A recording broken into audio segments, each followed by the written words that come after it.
100 years of some women's rights to vote, a pivotal moment in British history which saw the start of women's voices being heard on topics which have affected us.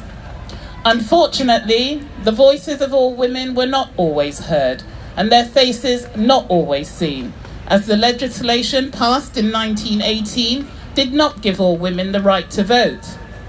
Only those aged over 30 and homeowners were eligible to vote, and whilst the right to vote was extended to over 8 million women, the uncomfortable truth behind the suffragette movement is the exclusion of women of colour and who were working class, both trapped in poverty, something which still echoes today as discussions around white feminism versus black feminism remains a hot topic on social media and various think tank pieces, alongside the ever-evolving debate about intersectional feminism.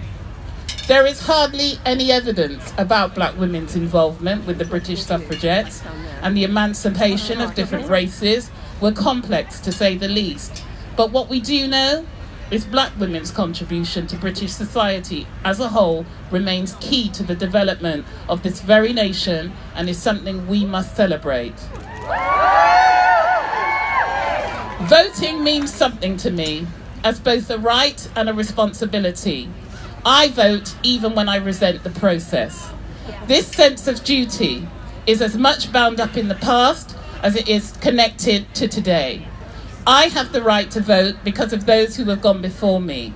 I think about this not only in the context of 100 years of votes for women, but also in the context of struggles around race and class. So as we celebrate the centenary, I believe it is important to acknowledge painful truths, as this 100 years has a more complex meaning for some of us. However, if we can hold these truths, we may also be able to challenge injustice while imagining and creating an equal future.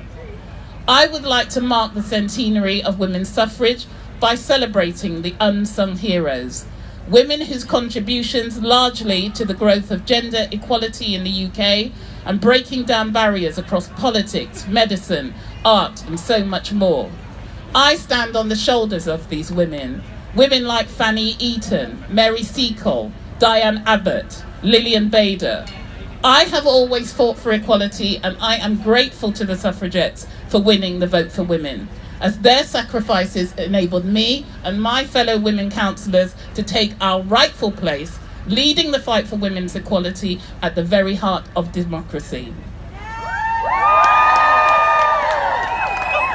100 years ago, Britain was the nation divided between privilege, power, and poverty.